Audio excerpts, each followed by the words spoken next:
Instruction video for the Fiamma F45S awning or canopy. So first of all we have an awning pole which does break, so then we can use it as a winder. To operate the awning we have the hook end goes in the loop, and then basically we just wind out only as far as we need to reach the front box or the valance.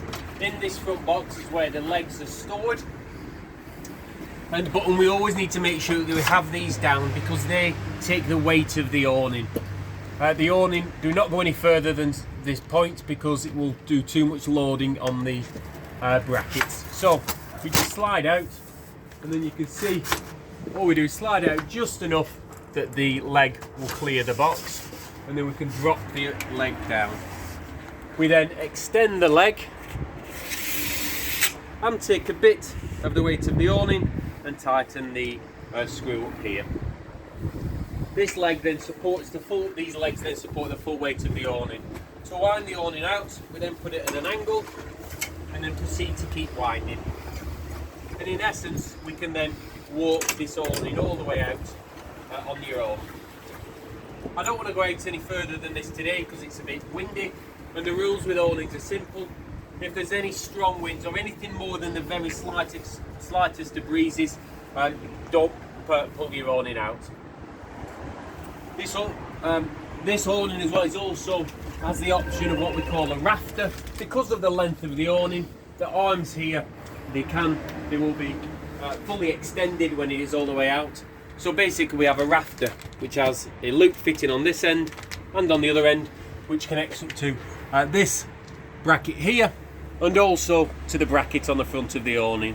The rafter is merely there to give the awning support. It doesn't mean that it can be used in storms or anything of that nature. It's just there to give it additional support because once these arms are fully extended.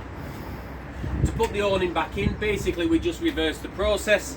So make sure that we just legs in at an angle, and then we can wind the awning back in. Again, we only wind it as far as we need just to reach into the box. And what I do again is take the legs in, slide them up, and then tighten the screw again. Make sure that the feet are pushed back, and then we can make sure the legs are then clipped in. You'll hear a clip on the Fiamma. For it to go fully away into it and for us to know that it's locked away, you'll see that we have a little red tab there and also a little red tab on this end as well. We know the awning is locked away fully when those little red tabs disappear. So what we do is wind it all the way back in till the little red tabs disappear. And then as a final check, all I want to do is again, red tabs have disappeared, and I also want to make sure that the front and the back of the awning have located properly in its lock position. Thank you.